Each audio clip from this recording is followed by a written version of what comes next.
عزتمنو مسلمانانو د سیرت په سلسله کې د معراج واقعه بیانې ده. محمد رسول الله صلی الله علیه وسلم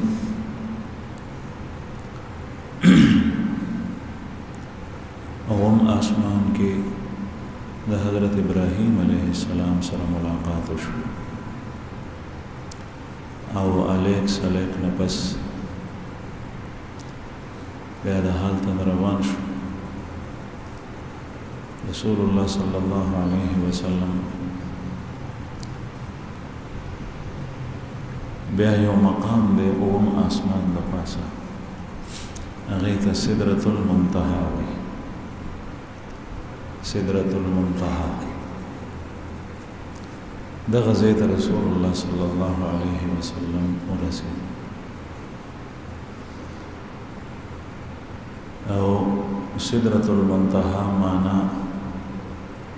سدر او سدرا بیرې ته وایي. بیره مشهوره ونه ده او المنتهى اسم ظرف थे वो जगह जो आखिरी सिरा हो د یو ځای آخر چې په هغې باندې انتها کېږي. انتها هغې ته منتها و. یو سړی ځي مزل کوي او آخري حد راشي چې د هغې نه مخکې نشي تللی دی ته منتها و. او دې ته المنتهى ځکه وایي چې د لاندې نه کوم مخلوق ځي نو د هغې رسایي دې پورې کېږي دې نه په بره نشي تللی. که هغه فرښتې ولې نه وي د لاندې د اسمانونو او ځمکې ته چې کومې فرښتې راکوزېږي د الله جل جلاله یو وسیع نظام دی چې د انسان په ذهن کې نشي راتلی. دا ټول مخلوقات او دا فرښتې چې د سترګو په رب کې د اسمان نه ځمکې ته راځي نو چې کومې په اسمانونو کې دي یا ځمکې ته راځي نو دی چې په بره ځي نو د دی منتها دغه ځای دی سدرة المنتهى. بلکې کوم اخبار او خبرونه چې هغه د ځمکې نه دنیا نه او د اسمانونو نه په بره ځي نو د هغې منتها هم دغه ځای دی سدرة المنتهى. او د هغې نه بره بیا جدا مخلوق دی د فرښتو جدا اقسام دي چې د هغې رسایي بیا لاندې نه کېږي. هغې دغه اخبار هلته نه اوچت کي په بره ځي او چې راکوزېږي نو سدرة المنتهى پورې راځي. نو د سدرة المنتهى نه پورته مخلوق د الله جل جلاله په علم کې دي چې هغه څه دي او فرښتې هغه ټول د منتهى سدرة المنتهى پورې راتلی شي د دې نه ښکته نه. او د ښکته نه چې کوم مخلوق ځي نو هغه سدرة المنتهى پورې تلی شي د هغې نه بره نه. دا صرف او صرف په مخلوق کې د محمد رسول الله صلی الله علیه وسلم خصوصیات دي چې مونږ ټول یې د هغه په امت کې الله پاک پیدا کړي یو. هغه ته زموږ نسبت کېږي چې دا امتی د محمد رسول الله صلی الله علیه وسلم دی. دومره لوی اعزاز دا صرف رسول الله صلی الله علیه وسلم ته حاصل دی. قرآن کریم کې الله پاک فرمایي تلک الرسل فضلنا بعضهم علی بعض. دا ټول پیغمبران دي. په پیغمبرۍ کې په رسالت کې د یو هم شک نشته. نوح علیہ السلام پیغمبرو، ابراہیم علیہ السلام پیغمبرو، داود علیہ السلام پیغمبرو، سلیمان علیہ السلام پیغمبرو، موسیٰ علیہ السلام پیغمبرو، او اسماعیل علیہ السلام د دین مخکې تیر شوی پیغمبرو، بیا په آخر کې عیسی علیہ السلام پیغمبرو. ټول رسل دي، انبیا دي. لا نفرق بین احد من رسله. د دې په رسالت او نبوت کې ذره برابر فرق مونږ نه کوو. زمونږ ایمان او عقیده دا ده چې ټول پیغمبران دي.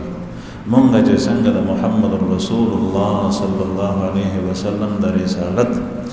عقیده لرو، ایمان پرې راوړو چې د الله پیغمبر دی، دغسې دا نور هم د الله پیغمبران دي. په نبوت کې ټول برابر، په رسالت کې ټول برابر. فرق خدا دی چې یو سړی ووایي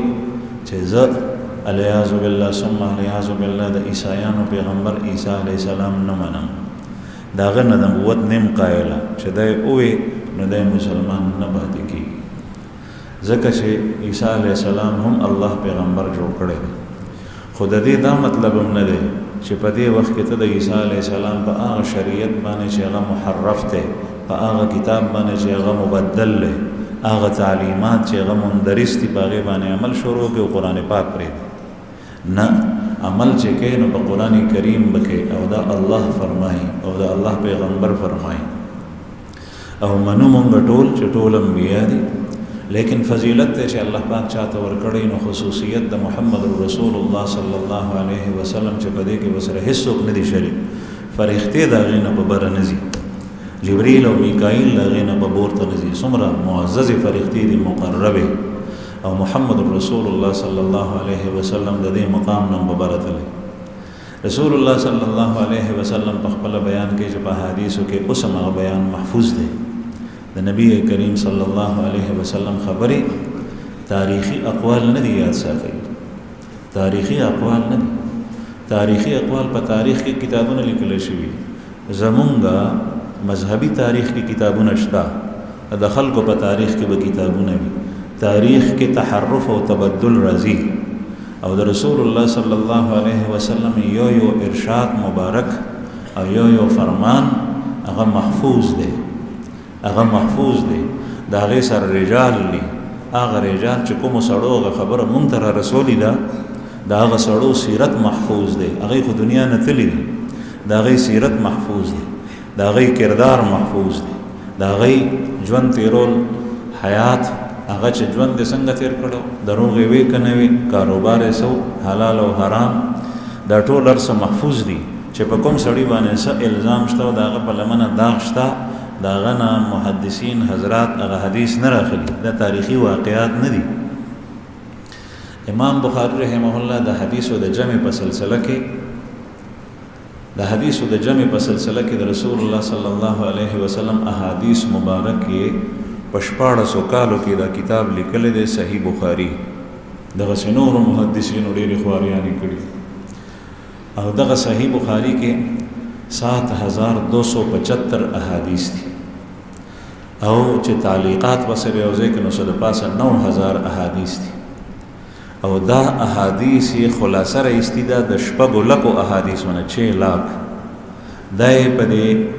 1400 کالو کې جمع کړي دي د شیوخونه او دې کې دومره احتیاط کړی دی چې زه تاسو ته دوه واقع بیانوم دا دغه خو بیان خو د سیرت دی خو دا ضمناً چې خبرې راځي نو دا بیانول ضروري دي چې تاسو کې فرق راشي کم از کم تاسو خپل زړونو کې دا خبره یقیناً کینوئ چې زمونږ د پیغمبر صلی الله علیه وسلم خبرې او احادیث چې مونږ ته رسېدلي دي دا تاریخي واقعات نه دي دا د خلکو د خبرو په شان نه دي تاویلي او ماویلي دا ډېر په محفوظ طریقې سره مونږ ته رسېدلي امام بخاری رحمه الله د حدیث د جمع په سلسله کې یو علاقې ته لاړو هلته یې ولیدلو چې دلته کې یو شیخ دی یو محدث دی هغه سره احادیث دي چا سره به چې به واورېدل د سره 10 احادیث دي د رسول الله صلی الله علیه وسلم نو هلته به لاړو هغه نه بیا هغه روایات اخیستل د سره 20 دي د سره 15 دي چا سره لږ چا سره ډېر نو دې محدث څخه چې لاړو نو په تپوس د کور ته ورسېد دروازې وټکوله نو هغه چا ورته وویل چې دغه کور دی نو هغه محدث راووت هغه چې راووت نو هلک سلک وشو تپوس وشو ورته وویل چې ما اورېدلي تا سره د نبي کریم صلی الله علیه وسلم حدیث دی وی چې ورته وویل چې زه تا نه اخذ حدیث اخذ روایت دپاره راغلم هغه ورته وویل لږ صبر وکړه ما نه څاروی خلاص شوی دی هغه څاروی نیسم نو بیا به کینو په کلاره نو قچر ته نه خلاصه شوي وه نو هغې نیول نه ورکو نو هغه داسې څه منځ لرې وه او دا مالک دلته ولاړ دی ورپسې ورو تلو هغې نیول نه ورکول نو ده ورته دا جولۍ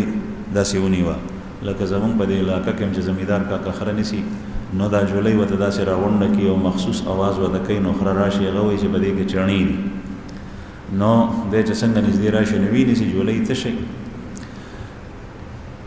نو امام بخاری رحمه الله تماشا کوي دا محدث تشه جولۍ نیولې ده هغه قچر ته اواز کوي نو هغه قچر راله نږدې چې څنګه نږدې راله بس اقدم یې ورته الله سي ته چاپیره کړل غاړې نه او پړې ورته څنګه یې ورته په غاړه کې واچوله او جوله یې تشه وه. امام بخاري رحمه الله روان شو واپس. نو هغه سړی ورته وایي چې صاحب چېرته لاړې راشه چې کینو حدیث ته بیانوم. دی ورته وایي چې نه زه تا نه نه اخلم. وی ولې؟ وی تا دې څاروي سره دا ځناور دی خو ده سره تا دوکه وکړه ځکه چې ستا جوله یې تشه وه او تا په تشه جوله یې دا څاروی راوغوستو. نو هسې نه چې ته د نبي کریم صلی الله علیه وسلم په احادیثو کې دې دوکه کړي نو زه تا نه نه اخلم. نو دا احادیث داسې نه دي جمع شي چې بس په بس باندې زه ناست یم په ټانګه کې سور یم په فلانکي سړي سره په لار روان یم هغه حدیث کې دا راغلی حدیث میں آیا ہے حدیث میں آیا ہے. نن سبا یو ګلکار پلستر والا ترکان هغه به هم لګي حدیث میں اس طرح آیا ہے. ته چې ورته کومه خبره د عالم د خولې کې دی دا نه مني حالانکې د حدیثو په لفظ نه پوهېږي. نو حدیث بیان الله سے آسان کار نه دی چې تا ته هر کس و ناکس هر یو سړی هغه بیان کې ته بیا بیانې. دا داسې را رسېدلي چې د هغه تاریخ پیدایش د هغه ناسته ولاړه. شاه انورشاه کشمیری رحمه الله فرمایي چې زمونږ په اکابرو کې یو تیر شوی دی علامه شمس الدین ذهبي رحمه الله مشهور محدث چې په رجالو باندې کتابونه لیکلي. نو شاه انورشاه کشمیری رحمه الله زمونږ په هندوستان کې تیر شوی او ډېره حافظه یې وه الله جل شانه قابلیت او لیاقت ورکړی. هغه فرمایي چې د حافظ ذهبي رحمه الله ته د احادیثو د رواتو چې چا احادیث نقل کړي دي د رسول الله صلی الله علیه وسلم دا ټول محدثین ورته داسې په یو میدان کې ودرې او دی په یو غونډۍ ولاړي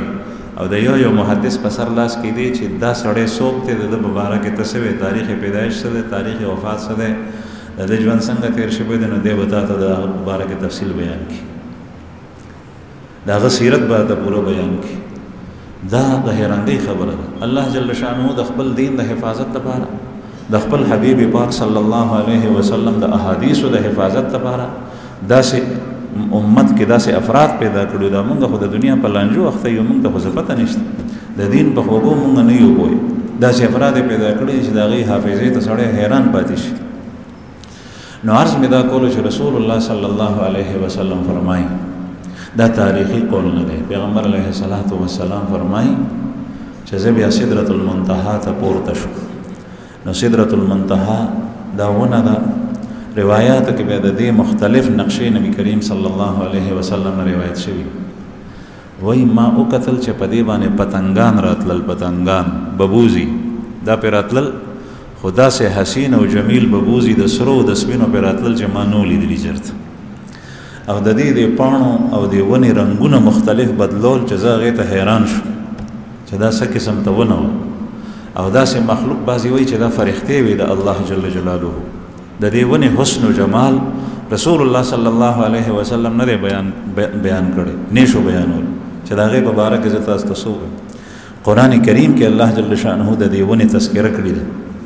عند سدرة المنتهى عندها جنة المأوى إذ يغشى السدرة ما يغشى ما زاغ البصر وما طغى لقد رأى من آيات ربه الكبرى عند سدرة المنتهى سدرة المنتهى څخه عندها جنة المأوى دغه سدرة المنتهى سره جنت المأوى دی. جنت هم دې ځای کې دی. الله پاک دې مونږ ټول بوزي او جنت لپاره اعمال او تیارې په دنیا کې کول پکار دي چې حرامو کې مبتلا حرام پرېږده چې د ګناه ارتکاب کې ګناه نه ځان ساته چې دنه ګناه وشي نو بیا د الله جل شانه نه توبه وباسه رجوع وکړه الله پاک ته چې الله بد رانه شوي د الله جل شانه چې کوم احکام دي په هغې باندې عمل کو چا سره د ظلم زیاتۍ نه ځان ساته. سهار مونږ پرون حدیث مبارک وی المسلم من سلم المسلمون من لسانه و یده. مسلمان هغه دی چې نور مسلمانان د هغه د لاس او د ژبې نه محفوظ وي د لاس او د ژبې نه محفوظ وي.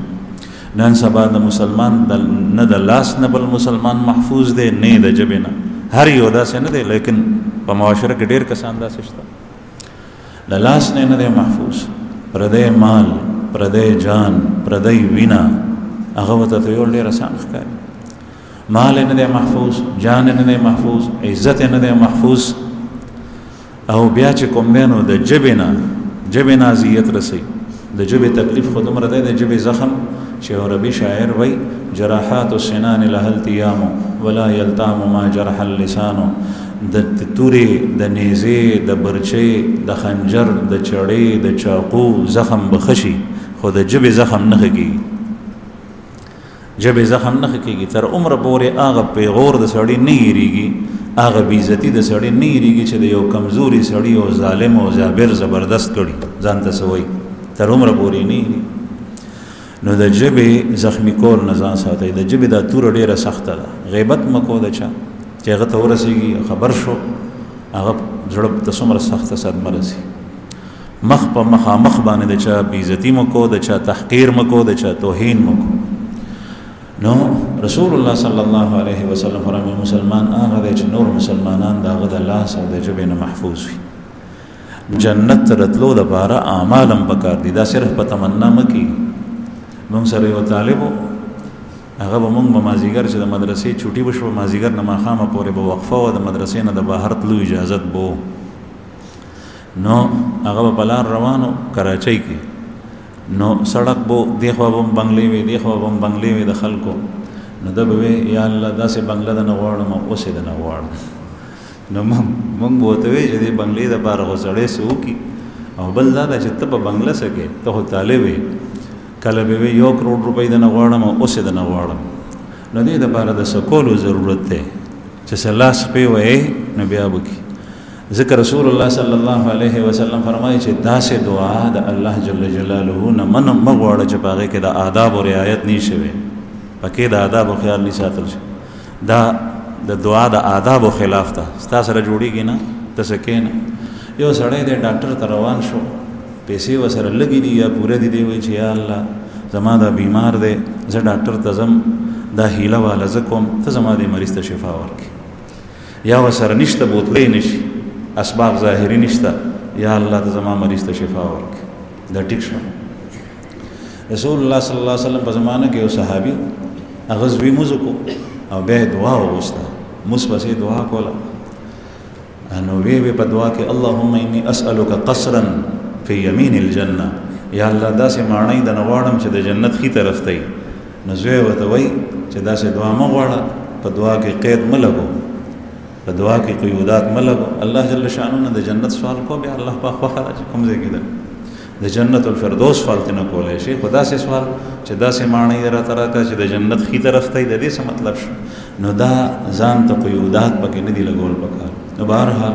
رسول الله صلی الله علیه وسلم سدرۃ المنتهى ته ورسول دا غي حسن دا غي جمال دا غي خاص رسول الله صلی الله علیه وسلم تر یو حد پورې بیان کړی دی او په خپل فرمایي چې زه نیم خبر چې دا سو لکه مونږ وایو د خوب قتل شي عندها جنة المأوى دې سدرۃ المنتهى سره د جنة المأوى نبی کریم صلی الله علیه وسلم باندې الله جل جلاله د جنت سیلم کړی جنت په دنیا کې جنتونو سیل وکړي نو جنتونو ته الله جل جلاله اخر یو حدیث مبارک کې رسول الله صلی الله علیه وسلم فرمایي حضرت عمر رضی الله عنه ته دا صحابه څومره خوش قسمت خو ډېرې سختې په د دین مبارک تیرې شوي اسې ورته داسې ځونه نه دي میلاو شي صرف په دې نه چې د پیغمبر علیه السلام په زمانه کې پیدا و د پیغمبر علیه السلام په زمانه کې خو ابو جهل هم پیدا و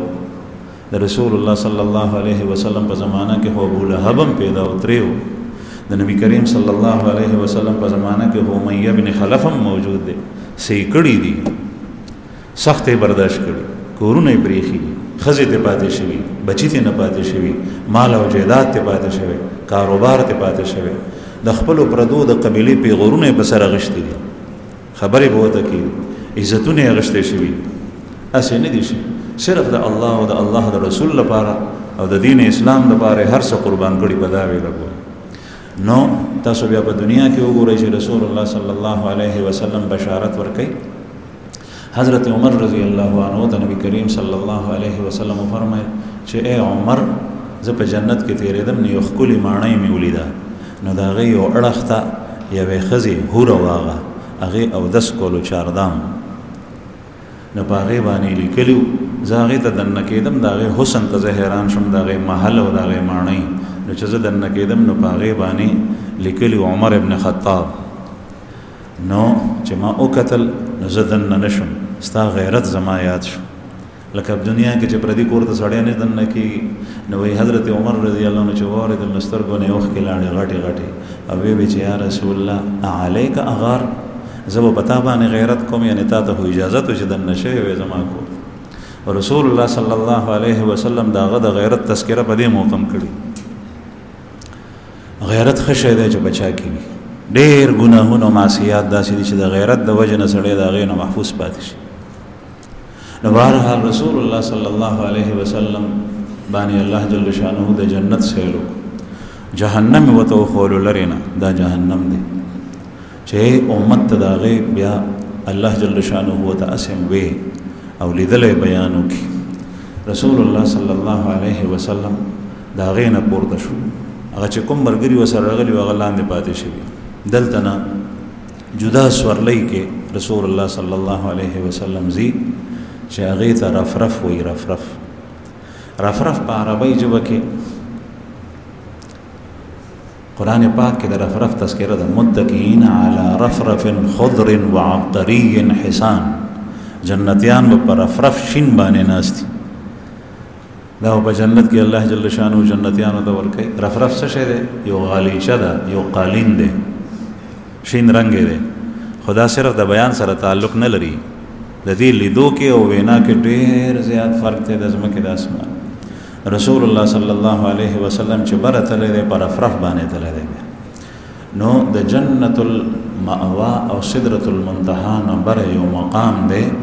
چې هغې ته مقام صریف الاقلام وایي صریف الاقلام هغه ځای ته الله جل شانه رسول الله صلی الله علیه وسلم فرمایي وخېجولم دا څه شی دی مقام صریف الاقلام اقلام جمع د قلم ده او اقلام قلمونو ته وایي او صریف چې کله قلم په کاغذ باندې کاتب راکاږي ولیکل کوي نو د قلم نه یو خاص قسم ته आवाज راوځي دې आवाज ته صریف الاقلام وایي لکه تاسو ته به یادي مونږ چې په تختۍ باندې په قلم باندې ولیکل نو هغې به کر کول نو دا کر چې کوي دې ته ویل کېږي صریف القلم نو صریف الاقلام یو ځای دی دا د هغې نوم دی خو دا داسې ځای دی چې د الله جل جلاله نه د ځمکې په باره کې کوم تکویني فیصلې کېږي نو هغه دلته قلم لیکي د الله پاک د علم نه او د لوح محفوظ نه راځي قلم ته او قلمونه په خپله چلیږي هلته صریف الاقلام اهلی کلی کېږي فیصلې دا کار به کېږي دنیا کې دې وخت کې به دا کېږي دې وخت کې به دا کېږي دلته به دا کېږي زمونږ په تقدیر باندې ایمان دی په تقدیر چې الله جل جلاله هر یو شی په دنیا کې یو اندازه پیدا کړی دا د تقدیر فایده دا ده چې سړی به د یو نعمت په حصول باندې په خوشحالۍ کې تجاوز نه کوي او د یو مصیبت پر راتلو باندې به د غم نه ډېر غم کې به غلو نه کوي مبالغه به نه کوي ځکه چې مصیبت او تکلیف رالو نو دی به وایي چې دا د الله د طرف نه و لیکلی شی او قلم په دې باندې چلیدلی دی د الله جل جلاله چې دا به کېږي او د الله جل شانه سره ما یبدل القول لدی وما انا بظلام للعبید الله پاک فرمایي چې ما سره یو قول تبدیلیږي نه یو فیصله چې وشو بدلیږي نه بیا نو چې تا باندې کوم مصیبت او تکلیف راغلو دا الله جل جلاله سره لیکلی شوی نو ته د یو کافر دهریه یهودي نصاري هندو سکھ په شان جزا او فضا ولیکې تا خو ایمان دی په دې باندې چې دا شوي او یو خوشحالي چې ستا نصیب شو نو ته په هغې باندې بېځایه مستی ولیکې ځکه چې دا خو د الله جل شانه د طرف نه لیکلی شي د شیخ عبدالقادر جیلاني رحمه الله په باره کې راځي الله جل جلاله ورته مال ورکړی نو تجارتی قافله سمندر کی کشتی را روانه وی تجارتی نو غلام را لمره هغه وته وای چې سیب کوم جاز چې سمندر کې را روانو نو هغه ډوب شو خبر رالو چې هغه جاز ډوب شو سره د سامان سره د افرادو چې څومره عمله پکې واغم ډوب شو نو دې ناستو دغه وخت کې د الله جل جلاله سره تعلق د الله جل جلاله سره تعلق د الله پاک سره تعلق د مسلمان پس سره جوړیږي په مز سره په ذکر الله سره په تسبیحات سره په دعا سره، په ذکر باللسان سره، ذکر بالقلب سره. دا د الله جل شانو سره د تعلق ذریعہ دی. ته د خدای پاک سره تعلق دې ځای کې پیدا کولی شي، په کور کې پیدا کولی شي، په بازار کې جوړولی شي. بازار کې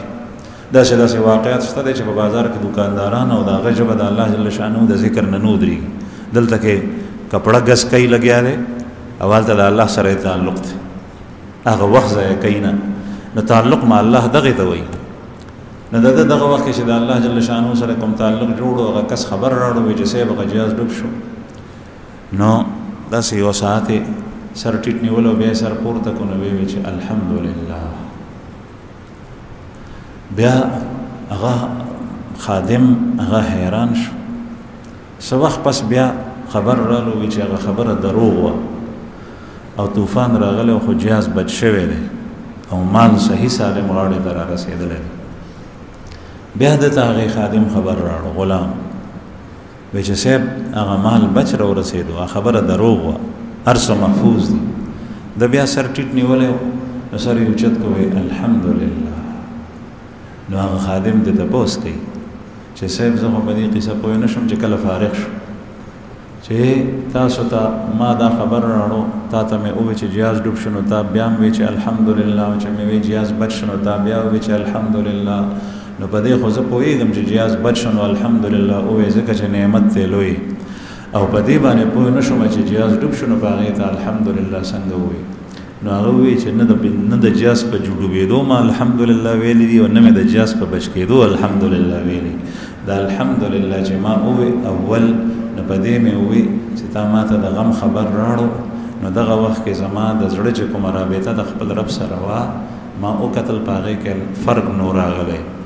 چې څنګه مخکې وه هغسې وه جاري وه. نو ما ووایي الحمدلله. او چې کله تا خبر راړو د خوشحالۍ، نو دغه وخت کې ما وکتل زما د زړه په رابطه کې د خوشحالۍ د وجې نه فرق نو راغلی، زما د خپل رب سره تعلق هم هغسې و. نو ما ووایي الحمدلله. دې ته مسلمان وایي چې مونږ کله د غم د وجې نه هر څه پرېږدو او کله د خوشحالۍ د وجې نه او د مستۍ د وجې نه هر څه پرېږدو. نو به هر حال قلم چې د الله جل شأنه د طرف نه اوچلیږي، تقدیري فیصلو شي، هغه په دنیا کې او په اسمانونو کې هغه کارونه بیا کېږي. دې مقام ته ویل کېږي صریف الاقلام. رسول الله صلی الله علیه وسلم فرمایي چې دغه رفرف رالو په پردو کې دننه او په هغې باندې زسور شو، او بیا مقام دنا فتدلا ته چې د هغې په سورې نجم کې قرآن پاک کې الله جل شانه تذکره کړې ده، هغه مقام ته الله جل شانه زه وخېژولم. ثم دنا فتدلى فكان قاب قوسين أو أدنى فأوحى إلى عبده ما أوحى ما كذب الفؤاد ما رأى أفتمارونه على ما يرى. بیا مقام دنا فتدلى تلاړ، هغه کوم مقام دی؟ د الله جل شانه د قرب ځای، د دیدار خداوندي ځای، د الله جل شانه سره د شرف هم کلامۍ ځای چې الله پاک سره خبرې کړي. موسی علیہ السلام په انبیاو کې راځي، هغه ته کلیم الله وایي. کلیم الله هغه کس چې الله جل جلاله هغه سره خبرې کړي، کلیم الله. او محمد رسول الله صلی الله علیه وسلم سره الله پاک خبرې کړي. په انبیاو وحی راځي، لیکن د فرښتو په واسطه راځي، په زړه باندې القاش. پیغمبر ته الله جل شانه د خپل طرف نه داسې دلایل ورکړي نښې چې د هغه پیغمبري او نبوت څرګند معلومیږي خلکو ته. د وحی په ذریعه راځي، براه راست خبرې چې د رسول د کوم پیغمبر سره شوي دنیا کې کلیم الله موسی علیه السلام دی، او محمد رسول الله صلی الله علیه وسلم سره د معراج په واقعه کې چې روایات او صحاحونه ثابت دي.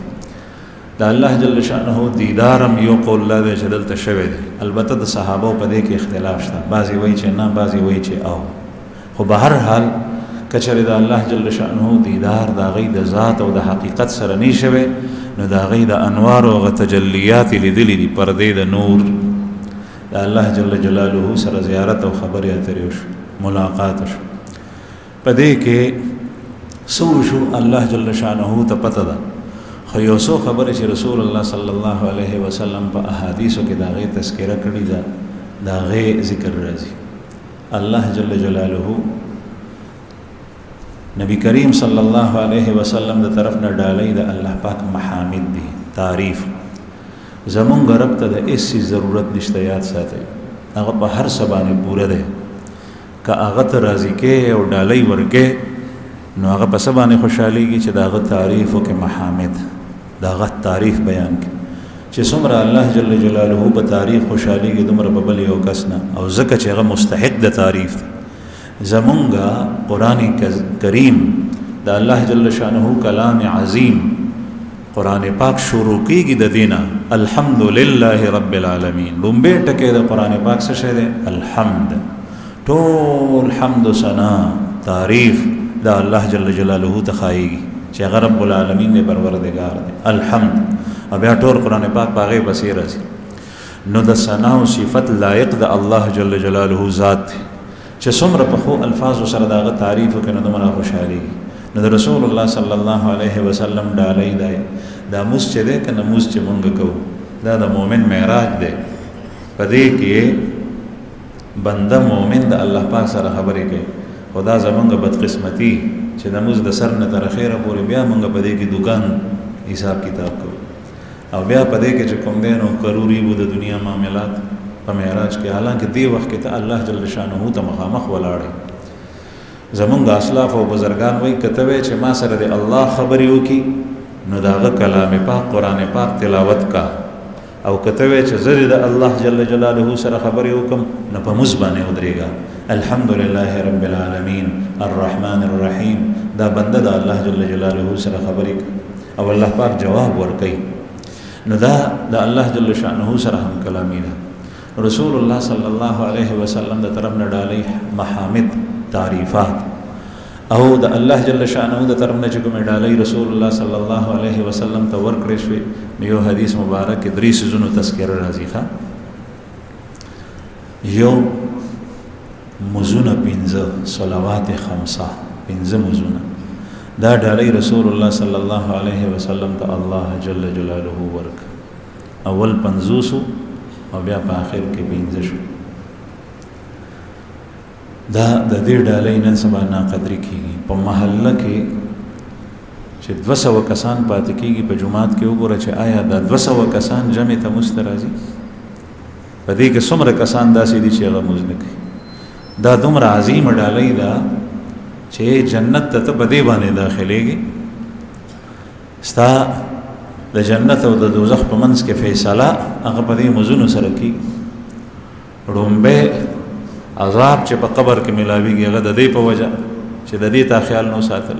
حساب کتاب چې په ورځ د قیامت اول کېږي نه د مس په باره کېږي چې مس د خره وته نو نور معاملات په هغه پسې دا غي نفالو نشه چې دغه مخي او چې مس دي غلط وروته مزونه د نکول مزونه د خطا کول بیا به نور معاملات هم ټیکنی د الله جل شانه په دربار کې نو دا عظیم ډالۍ د رسول الله صلی الله علیه وسلم تعالی پاک د دې امت تبارک ورکړي د 15 مزونه دویم ډالۍ چې ورکړي دا غسدا هغه خواتیم سوره البقره د سوره بقره آخري آیات چې هغه امن الرسول د دوو آیاتونو کې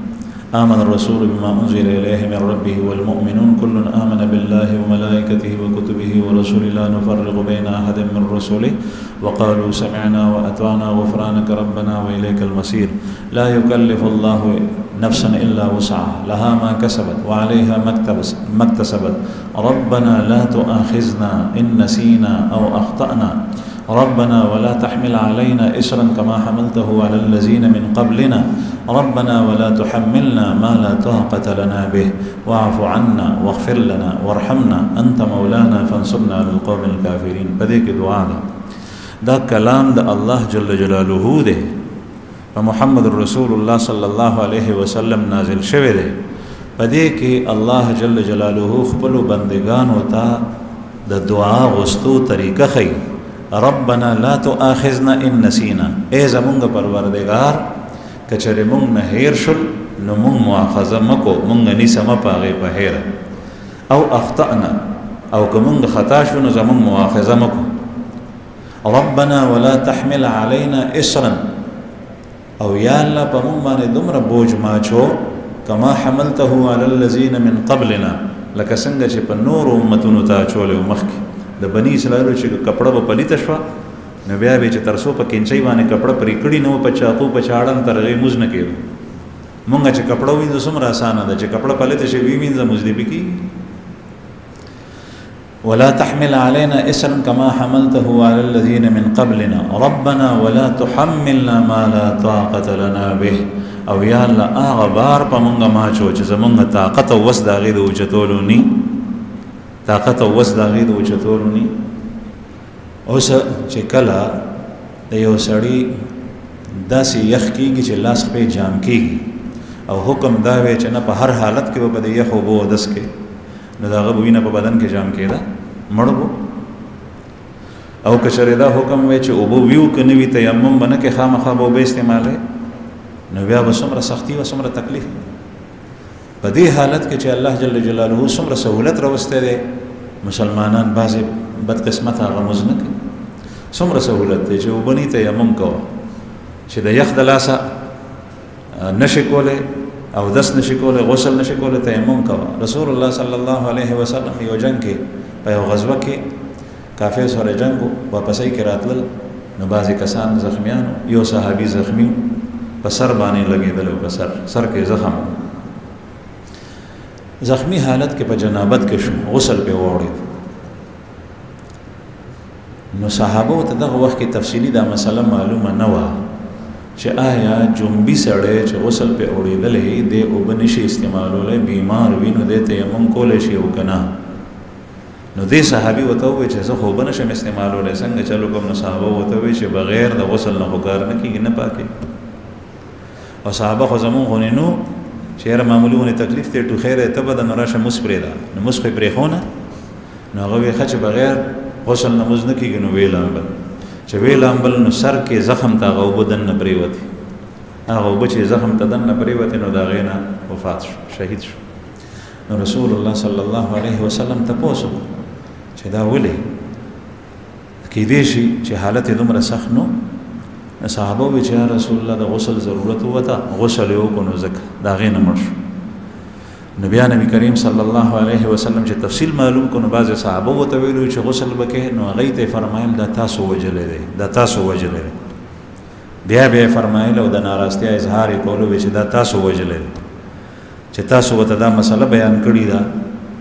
چې خامخا به غسل کې غسل نه بغیر د کار نه کړي نو زموږ په دین کې دومره سهولت دی نو الله جل شانه فرمایي ولا تحمل علينا اسرا كما حملته على الذين من قبلنا یا الله هغه بوج په مونږ باندې ما چې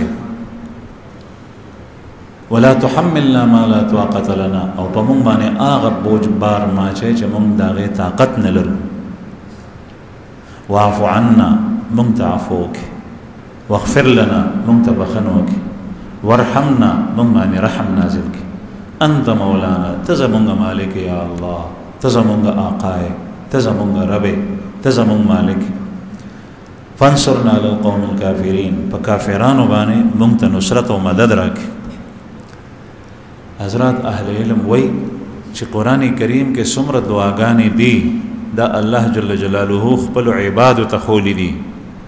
نو دې نه معلومیږي چې دا دعا دې وغوسته نو الله پاک یې قبلوي ځکه یې ښوولي دي چې پلار خپل زوی ته وایي چې ته مانه وغواړه ته مانه وغواړه داسې وغواړه دته خوند ورکوي یو زوی دی نیازبین پلار سره پیسه ډېره ده ته مانه څه شی وغواړه چې زه درکړم داسې ما ته ووایه چې دا شی راکړه دا شی راکړه دا شی راکړه نو د پلار یې خوشحالېږي چې زما زوی دی او ما نه یې وغوښتل نو هغه ورته ورکوي نو الله جل جلاله چې بنده ته وایي چې داسې غواړه داسې غواړه مانه داسې غواړه او بیا نه ورکوي هغه سخي بادشاه هغه کریم ذات داسې کېدی نه شي نو چې کومه دعا ته غواړي نو هغه درکوي نو دا خزانې دي چې الله جل شانه دا هدیه در ډالۍ ده اوس دلته کې دغه مسلمان دی پوه نه دی دی دعا نه غواړي دی دا وایي نه دا څومره لوی شقاوت دی محرومتیا ده یو حدیث مبارک کې د رسول الله صلی الله علیه وسلم مثال او د جنت مثال داسې بیان شوی دی نبی کریم صلی الله علیه وسلم فرمایي وایي چې زما او ستاسو مثال داسې دی چې یو ځای دی یو محل دی په هغې کې دسترخوان غوړېدلی دی په هغې کې هر قسم طعامونه پراته دي او یو کس داعي د هغې په دروازه باندې ولاړ وي هغه خلکو ته وایي چې راشئ راشئ او دننه کښېنئ دسترخوان ته راشئ نه بعضې کسان راننوځي او بعضې کسان تیر شي پروا پرې نه لري. چې کوم کسان راننوتل هغوی به مختلف قسم خوراکونه وخوري او چې کوم تیر شول نو دا محروم پاتې شول. نو چې کله محمد رسول الله صلی الله علیه وسلم دسترخوان هغه جنت دی او هغه دعوت څه ته ورکوي دین اسلام طرف ته دې دسترخوان ته رابلي. نو چې چا د رسول الله صلی الله علیه وسلم په دعوت باندې لبیک ووی او قبول یې کو نو دې جنت ته داخل شو او چې څوک دغسې تیر شول نو هغه نه. نو دا خواتین د سورې بقرې دا رسول الله صلی الله علیه وسلم ته الله پاک ورکړي. اوس بنده دی دا حتمی دا ځان سره غوټه کړي چې زه کله وغواړم نو الله جل شانه ما ته راکوي دا ځکه خو دا طریقه خو. دریم شی چې رسول الله صلی الله علیه وسلم ته د معراج په واقعه کې د هدیه په طور د امت لپاره الله پاک ورکړی هغه هغه دا چې ستا په امت کې څوک د ګناه کبیره مرتکب شوی د ګناه کبیره غټ ګناهونه ترې نه شوي نو زه به هغه معاف کوم زه به هغه معاف کوم. دی به د کافرو سره په جهنم کې نه پرېږدم دی به راوباسم او جنت ته به یې داخلوم دی به د کافرو سره نه پرېږدم. بعضې به الله جل شانو په خپل فضل سره راوباسي او بعضې به د رسول الله صلی الله علیه وسلم په شفاعت سره راوباسي او بعضې به د ملایکو په شفاعت سره راوباسي. که تاسو وایئ چې بیا خو ګناهګار او چې چا ګناه نه ده کړې په هغه کې فرق څه شو؟ فرق ډېر زیات دی زما وروڼو، فرق ډېر دی. فرق دا دی چې نن سبا ته د خټو لوټو په کور کې پاتې کېږي او بل سړی په بنګله کې پاتې کېږي نو ته د هغې خټو په کور باندې سود کې ته څومره زور لګې چې زما د همداسې بنګلۍ نو په جنت کې به په درجو کې فرق وي. یو دویم دا ده چې کبایر دي کړي نو جهنم کې به سزا خوري نو د هغې نه پس به راوځي. کافر سره به په جهنم کې همیشه نه پروت، کافر به په جهنم کې همیشه پراتی، هغه به همیشه مسلمان به یو ځل راوځي او بیا به دایمي دی په جنت کې پروت. هغه زمانه څومره ده چې دی په جهنم کې وي هغه د ګناهونو د اعمالو بدو په حساب سره ده. الله پاک دې مونږ وساتي. الله جل شانه دام کولی شي چې خدای دې راضي کو په آخر کې د توبه وویسته نو کړي ګناهونه معاف شي. ښه دا هغه وخت کې ده چې ګناه دې په سر پاتې د دنیا نه لاړې نو چې کله دې توبه وویسته نو الله جل شانه په هغې باندې د عفو قلم دلته راکوي. نو شپېته کاله که تا سود کړی او یا کاله دې رشوت خوړلی دی، زنا او شراب نوشۍ کې په نشو کې اتیا کاله مبتلا وې او په آخر کې د توبه وویسته نو دلته د هېڅ ګناه پاتې نه شو. الله پاک معاف کړه. دا هغه وخت کې وه چې ته مؤمن یې او تا باندې ګناهونه لاړ هغه در باندې بارو. نو عرض مې دا کولو زما عزتمنو چې الله جل جلاله دا درې ډالۍ رسول الله صلی الله علیه وسلم ته ورکړي. ان شاء الله بیا واخر دعوانا